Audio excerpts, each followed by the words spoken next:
Please sir. बिस्मिल्लाहिर्रहमानिर्रहीम। Sir सबसे पहले तो मैं चैम्बर का और जो चैम्बर के रिप्रेजेंटेटिव हैं, ठीक है, चैम्बर मैनेजमेंट है और आप तमाम लोगों का शुक्रिया अदा करता हूँ कि आपने मौका दिया SSCP को कि जी हम यहाँ पर आएँ और आप लोगों से मुलाकात हो। तो सलाउद्दीन साहब हैं, काशिफ साहब हैं, तो इनके साथ हमारी कोऑर्डिनेशन रही, इन्होंने बहुत ज़्यादा हमें फैसिलिटेट किया। अच्छा, यहाँ पे जो हमारा मेन मकसद था आने का कि जो SSCP में जो चेंजेस आई थी, खासतौर पर रिसेंटली हमारी जो ईजी फाइल के हवाले से कंपनी रेगुलेशंस आ गए, ठीक है। उसके अलावा हमने एक स्कीम लॉन्च की बिजनेस कम्युनिटी के कहने पे, लॉन्ग वेटेड थी। उस बाद और जो हमारी कंप्लाइंस रिक्वायरमेंट है रिगार्डिंग कंपनी, तो एक कम्प्रीहेंसिव हमारे पास यहाँ पर प्रेजेंटेशन होगी। मैं जस्ट आपसे एक इंट्रोडक्शन के हवाले से कि SSCP को आई थिंक जितने भी लोग कॉर्पोरेट सेक्टर से वाबस्ता हैं SSCP को काफ़ी हद तक जानते हैं, वहाँ का कल्चर से वो फेमिलियर हैं। अभी सर से बात हो रही थी कि बेसिकली अगर हम कंपेयर करें बाकी डिपार्टमेंट के साथ तो SSCP is a role model. ये सिर्फ इसलिए नहीं मैं कह रहा कि जी I am part of the SSCP के अलावा मुख्तलिफ इदारे हैं जिसमें हमारी मिनिस्ट्रीज भी शामिल हैं, बाकी इदारे भी शामिल हैं, तो अकाउंट रेगुलेटर्स भी हैं, तो हमारा इंटरेक्शन रहता है, ठीक है। इसी तरह LEAs हैं, लेकिन जो ट्रांसपेरेंसी आपको SSCP में नजर आएगी, ठीक है, इतनी ट्रांसपेरेंसी आपको शायद किसी और इदारे में ना मिले। मैं कम से ये दुआ जरूर करता हूँ कि आई थिंक कि हो सकता है कि बाकी और डिपार्टमेंट हमसे बहुत बेहतर हों, लेकिन एटलीस्ट जो बेंचमार्क SSCP ने सेट की है, अगर बाकी तमाम डिपार्टमेंट इस लेवल तक आ जाएँ तो शायद हमारा मुल्क में काफ़ी ज़्यादा चेंजेस आ जाएँ अल्हम्दुलिल्लाह। तो सर अभी रिसेंटली सिर्फ 2-3 चीज़ें मैंने अर्ज करनी थी, मैंने कह की थी। एक तो SSCP ने अभी रिसेंटली अपने सिस्टम ईजी फाइल के हवाले से नाम से लॉन्च किया है। ये अभी सिस्टम पार्ट्स में हम लॉन्च कर, अभी इसके जो फेजेस हैं, फेज 1A 1B हम लॉन्च कर चुके हैं। जो इसका नेक्स्ट फेज है रिकॉर्डिंग, वो भी company course and corporation process related है, वो भी इंशाल्लाह 2-3 माह में हम उसको लॉन्च कर देंगे। अच्छा, इसके अलावा कंपनीज रेगुलेशन, जिसमें हमारे पास जो मेन रिकॉर्ड थी, बहुत अरसे से डिमांड थी कि SSCP में मुख्तलिफ रेगुलेशन हैं, उनको सिंप्लीफाई करने की ज़रूरत है। तो हमने देखा कि हमारे पास जो था तकरीबन हमारे 10-12 रेगुलेशन थे, जिसमें नंबर ऑफ फॉर्म्स जो कि कंपनीज में फाइल करने होते थे विद SSCP इंफॉर्मेशन वो बहुत ज़्यादा थे। तो उसके लिए फिर एक कमेटी बनाई गई जिसमें SSCP लाहौर ऑफिस ने ही डोमिनेंट रोल प्ले किया और एक सब्सटेंशियल नंबर रिड्यूस किया गया। तकरीबन 75 फॉर्म्स थे, उसको रिड्यूस करके हम तकरीबन 28 में ले आए। इसके अलावा जो रेगुलेशन में हमने आसानियां पैदा की, ठीक है, जहाँ पर स्ट्रिंजेंट रिक्वायरमेंट थी उसको हमने रिलैक्स किया है। इसमें हमें आप तमाम लोगों को, खासतौर पर हमारे जो प्रोफेशनल बॉडीज थी, ठीक है, जिसमें चैम्बर्स शामिल हैं, ठीक है, टैक्स बार्स हैं, ICAP है, IC में, इन लोगों का हमें फीडबैक, भरपूर फीडबैक मिला।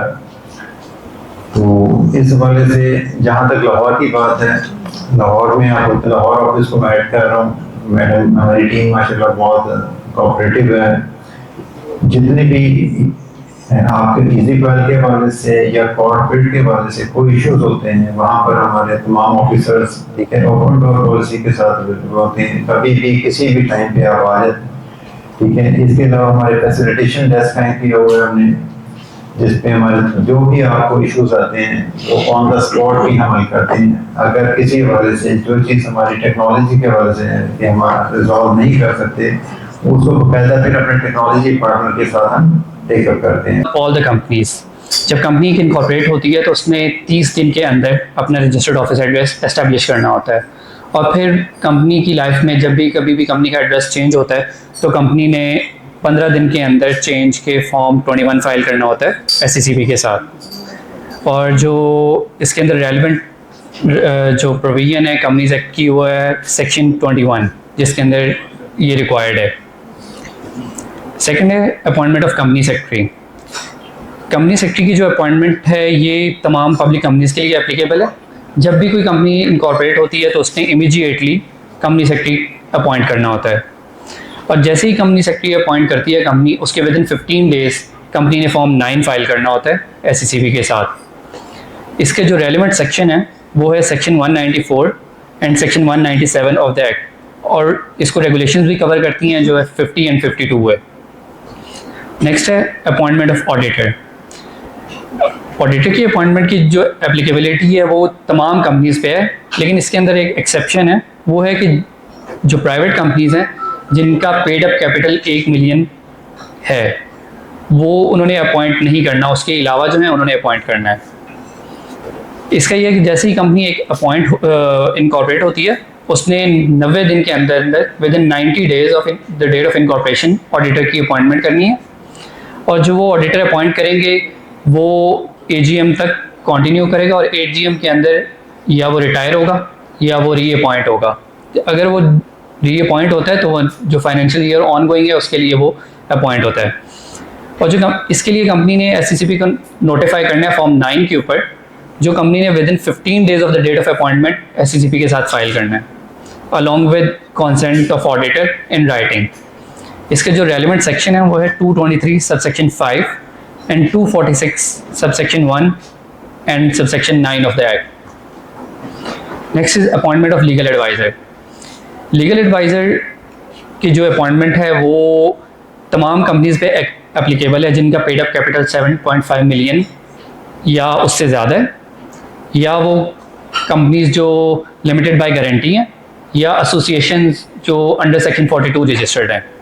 इन्होंने भी जैसे ही कंपनी इनकॉर्पोरेट होगी इन्होंने लीगल एडवाइज़र फॉरन अपॉइंट करना है और SCCB को नोटिफाई करना है within 15 days of the date of appointment on form 9 along with Schedule 1, Schedule 2 and bar council certificate. जो इसमें रेलिवेंट सेक्शन है वो है section 2B of the companies appointment of legal adviser act 1974। Next is filing of annual returns. Annual return filing की जो applicability है वो तमाम कंपनीज पे एप्लीकेबल है ये, एक्सेप्ट सिंगल मेंबर कंपनीज। उन तमाम कंपनीज ने AGM होल्ड करनी होती है। इसका जो टाइम फ्रेम है फाइलिंग का, एनुअल रिटर्न की फाइलिंग का, वो है 30 days of the date of holding of AGM। एक दूसरा केस भी है कि अगर कंपनी AGM होल्ड करती है और AGM कंक्लूड नहीं होती या AGM कंपनी बिल्कुल ही होल्ड नहीं करती, उस केस में कंपनी ने कैलेंडर ईयर का फॉर्म फाइल करना होता है, हमारे पास एनुअल रिटर्न फाइल करना होता है। जो फॉर्म्स हैं उसके अंदर रेलिवेंट वो हैं फॉर्म 1, ये तमाम कंपनीज के ऊपर एप्लीकेबल होगा। दूसरा है फॉर्म 24 जो कि पहले फॉर्म C होता था, ये तमाम कंपनीज पे एप्लीकेबल है। इसके अंदर कुछ एक्सेप्शंस हैं, जैसे कि अगर कंपनी सिंगल मेंबर कंपनी है या प्राइवेट कंपनी है जिसका पेड अप कैपिटल 3 मिलियन से ज़्यादा नहीं है। इनके अलावा जो कंपनीज हैं उन्होंने हमारे पास फॉर्म 24 फाइल करना है अगर उनकी जो पर्टिकुलर्स हैं जो लास्ट एनुअल रिटर्न के अंदर उन्होंने नोटिफाई किए हैं उनके अंदर कोई चेंज नहीं है। तो इसका जो रेलिवेंट सेक्शन है वो है section 130 subsection 1, subsection 2 and subsection 5। अगर कोई कंपनी इसकी नॉन कंप्लाइंस करती है, डिफ़ॉल्ट अकर हो जाता है, तो इसकी पीनल एक्शन भी है। इसके अंदर अगर कोई लिस्टेड कंपनी है वो डिफ़ॉल्ट करती है तो फिर लेवल 2 की पेनल्टी इम्पोज होती है स्टैंडर्ड स्केल पे, और लिस्टेड कंपनी के अलावा जो दूसरी कंपनीज हैं उनके ऊपर लेवल 1 की पेनल्टी इम्पोज होती है स्टैंडर्ड स्केल पे। नेक्स्ट है फाइनेंशियल स्टेटमेंट्स। फाइनेंशियल स्टेटमेंट्स तमाम कंपनीज ने फाइल करनी है जो कि लिस्टेड कंपनीज हैं। अदर इज अनलिस्टेड कंपनीज, इनके अंदर भी एक्सेप्शन है कि जो प्राइवेट कंपनीज हैं और सिंगल मेंबर कंपनी है जिनका पेड अप कैपिटल 10 मिलियन से ज़्यादा नहीं है उन्होंने फाइल नहीं करने, और फॉरेन कंपनीज हैं उन्होंने फाइल करने हैं। इसका जो टाइम फ्रेम है वो लिस्टेड कंपनी के लिए 30 डेज़ का है। 30 डेज़ के अंदर अंदर लिस्टेड कंपनीज ने अपनी फाइनेंशियल स्टेटमेंट्स जमा करवानी होती हैं, और जो लिस्टेड कंपनी के अलावा है जिन पे अप्लाई करती हैं फाइनेंशियल स्टेटमेंट्स फाइल करना, उन्होंने 15 डेज़ के अंदर करना होता है। इसकी जो रिक्वायरमेंट है वो ये है कि कंपनीज ने फाइनेंशियल स्टेटमेंट्स IFRS के मुताबिक या जो भी फाइनेंशियल रिपोर्टिंग स्टैंडर्ड SCCP ने या कमीशन ने नोटिफाई किए हुए हैं उनके मुताबिक प्रिपेयर करनी होती हैं और फाइल करने होते हैं। इनके जो रेलिवेंट सेक्शन है वो है सेक्शन 223 सबसेक्शन 7 एंड 233। इसकी जो पेनल्टी भी है अगर कोई कंपनी डिफ़ॉल्ट करती है, इसकी कंप्लायंस में फाइनेंशियल स्टेटमेंट्स फाइल नहीं करती, तो जो लिस्टेड कंपनी है उसके ऊपर लेवल 2 की पेनल्टी इम्पोज होती है, और जो अदर कंपनीज हैं लिस्टेड के अलावा उनके ऊपर लेवल 1 की पेनल्टी इम्पोज होती है अगर कोई डिफ़ॉल्ट होता है तो। उसके बाद है declaration of compliance with regard to ultimate beneficial ownership. इसके ये तो ये सेक्शन 123A के अंडर रिक्वायर्ड है कि कंपनीज ने एनुअली फॉर्म 19 फाइल करना है SECP के साथ, और ये इसकी कोई एक्सेप्शन नहीं है, सब कंपनीज ने फाइल करना है। ये इसका जो टाइम फ्रेम है वो है कि 15 दिन के अंदर अंदर आपने फाइल करना है कंपनी ने फॉर्म 17 या फॉर्म 18 के रिसीव होने के बाद कंपनी को, या एनुअली। बाद है अपॉइंटमेंट और इलेक्शन और resignation of CEO and directors. ये तमाम कंपनीज पे अप्लाई होता है। तमाम कंपनीज ने अगर कोई डायरेक्टर रीअपॉइंट होता है या रिज़ाइन करता है या कोई कैजुअल वैकेंसी फिल होती है तो कंपनीज ने फॉर्म 9 फाइल करना होता है within 15 days of the date of appointment और इलेक्शन। इसके अंदर एक चीज़ ये है जो बहुत सी कंपनीज मिस कर जाती हैं, वो है कि फर्स्ट इलेक्शंस जो हैं वो फर्स्ट AGM पे होल्ड होने होते हैं, जो कि बहुत सी कंपनीज मिस कर देती हैं। उसके लिए कंपनी ने फॉर्म 9 फाइल करना होता है अलॉन्ग विद एनुअल रिटर्न। इसका जो रेलिवेंट सेक्शन है वो है सेक्शन 158, 159, 167, 187 एंड 197, और रेगुलेशंस जो हैं वो 50 एंड 54 इस पे अप्लाई होती हैं। ये हैं वो जो मैं स्टैंडर्ड स्केल की बात कर रहा था पेनल्टी के, वो है लेवल 1 की जो पेनल्टी है उसकी जो मैक्सिमम लिमिट है वो है 25,000, और पर डे जो पेनल्टी चार्ज होती है वो है 500 रुपीज़। लेवल 2 की जो पेनल्टी है उसकी मैक्सिमम जो पेनल्टी लग सकती है वो है 500,000, और जो पर डे की पेनल्टी है वो है 1,000, और जो लेवल 3 की पेनल्टी है उसकी मैक्सिमम लिमिट है 100 मिलियन, और पर डे जो पेनल्टी इम्पोज हो सकती है वो है 500,000। ये अभी फरवरी के अंदर ही जैसे शहबाज बता रहे थे कंपनीज रेगुलेशंस हमने इनेक्ट की हैं, जिनके अंदर हमने डिफरेंट रेगुलेशंस थी जो टाइम टू टाइम इनेक्ट हुई थी, वो एक ही रेगुलेशन के अंदर मर्ज कर दी हैं, जिसको एक नाम दे दिया है कंपनीज रेगुलेशंस 2024। इसके अंदर ये 10 रेगुलेशंस थी, जैसे कंपनीज इनकॉर्पोरेशन रेगुलेशंस 2017 थी, फॉरेन कंपनीज रेगुलेशंस 2018 थी, कंपनीज रजिस्ट्रेशन ऑफिसेज रेगुलेशंस 2018 थी, companies further issue of shares regulations 2020, company easy exit regulations 2014, companies general provisions and forms regulations 2018, unlisted companies buyback of shares regulations 2023, group companies registration regulations 2008, intermediaries registration regulations 2017, the association with charitable and not for profit objects regulations 2018। ये तमाम regulations जो थी ये time to time आती रही हैं, और ये बहुत मुश्किल हो जाता था सबके लिए कि कौन सी रेगुलेशन कब आई है, कौन सी चीज़ कहाँ मिलेगी। अब ये चीज़ें सब एक ही रेगुलेशन के अंदर, एक ही कंपेंडियम के अंदर डाल दी गई है।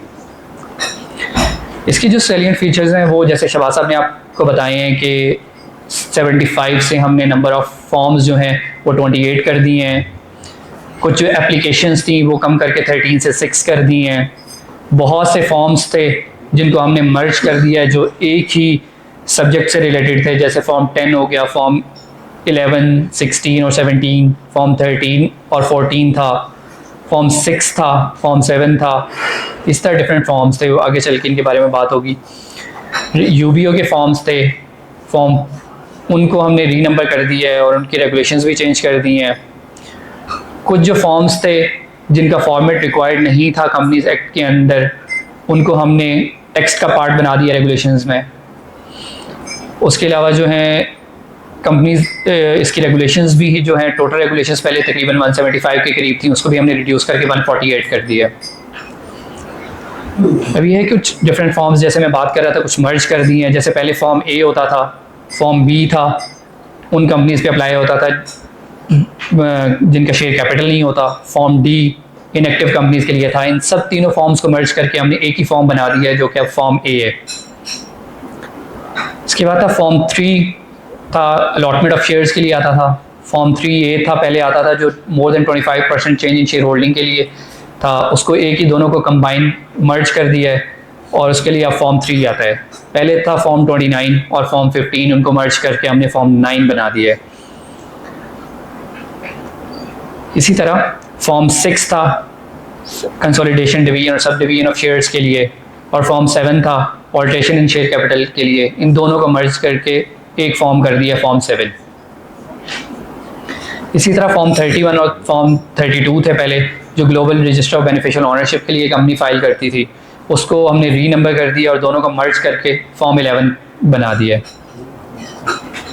जैसे मैं अभी पहले यूबीओ की बात कर रहा था कि यूबीओ के फॉर्म्स के हमने नंबर्स चेंज कर दिए हैं। जो पहले फॉर्म 42 था वो फॉर्म 16 हो गए, फॉर्म 43 था वो फॉर्म 17 हो गए, पहले फॉर्म 44 होता था वो फॉर्म 18 है, जो पहले फॉर्म 45 था वो फॉर्म 19 है। ये एक हमने कंपैरिजन क्रिएट किया है आपके आसानी के लिए कि पहले क्या था कंपनीज रेगुलेशंस 2018 के अंदर क्या था, और अब कंपनीज रेगुलेशन 2024 के इनेक्ट होने के बाद अब क्या है, और इजी फाइल के लॉन्च होने के बाद कंपनी ने फॉर्म्स जो हैं वो कैसे फाइल करने हैं। फॉर्म ए, ये कंपनी इस टाइम पे जो 1B हमारे जैसे शबासा बता रहे थे उसके अंदर है। फॉर्म ए इस टाइम पे कंपनी लीव के थ्रू, जो कि इजी फाइल है, इजी फाइल के थ्रू फाइलिंग कर सकती है ऑनलाइन भी और फिजिकली भी। ई सर्विसेज के अंदर आप जिसका फॉर्म बिल्कुल नहीं आप कर सकते। जैसे मैंने पहले बताया फॉर्म बी और फॉर्म डी था वो हमने मर्ज करके फॉर्म ए में मर्ज कर दिया उनको। पहले जो फॉर्म सी था उसका नंबर चेंज करके हमने फॉर्म 24 कर दिया है और वो इजी फाइल के थ्रू कंपनी फाइल कर सकती है। फॉर्म 1 था पहले वो एबॉलिश हो गया है, बिल्कुल ही ख़त्म कर दिया है। उसके बाद फॉर्म 3 था, फॉर्म 3 ये था पहले, जो क्या फॉर्म 3 हो गया, ये कंपनी इजी फाइल के थ्रू फाइल कर सकती है, जो कि मर्ज हो चुके हैं दोनों फॉर्म 3 और फॉर्म 3A। उसके अलावा फॉर्म 7 है वो भी कंपनी इजी फाइल के थ्रू फाइल कर सकती है। फॉर्म 21 है उसका भी नंबर सेम है और कंपनी इजी फाइल के थ्रू फाइल कर सकती है। उसके बाद फॉर्म 26 है, स्पेशल रेजोल्यूशन के लिए फ़ाइल होता है, वो कंपनी वो फॉर्म सेम है, उसको चेंज नहीं किया, वो इजी फाइल के थ्रू कंपनी फाइल कर सकती है। ई सर्विसेज में उसका मॉड्यूल ख़त्म हो गया। फॉर्म 28 था वो कम एबॉलिश हो गया और उसको फॉर्म 9 का पार्ट बना दिया अपेंडिक्स में। फॉर्म 29 था उसका नंबर चेंज हो गया, फॉर्म 9 हो गया और कंपनी उसको इजी फाइल के थ्रू फाइल कर सकती है। फॉर्म 30 और फॉर्म 31 जैसे पहले मैंने बताया कि ये मर्ज कर दिया, फॉर्म एक ही फॉर्म बना दिया फॉर्म 11। ये कंपनी इजी फाइल के थ्रू फाइल कर सकती है इसको। इसके बाद फॉर्म 42, 43, 44, 45 का मैंने आपको बताया कि ये इनके नंबर्स चेंज हो गए हैं, अब फॉर्म 16, 17, 18 और 19 हो गए हैं और ये कंपनी इजी फाइल के थ्रू फाइल कर सकती है। इसके बाद जो है सर्कुलर आता होता था पहले, उसका अब हमने एक फॉर्म बना दिया फॉर्म 12। ये इस टाइम पे अभी इसका मॉड्यूल नहीं है इसी फाइल के अंदर, ये कंपनी को इस टाइम पे फिजिकली फाइल करना है। Thank you.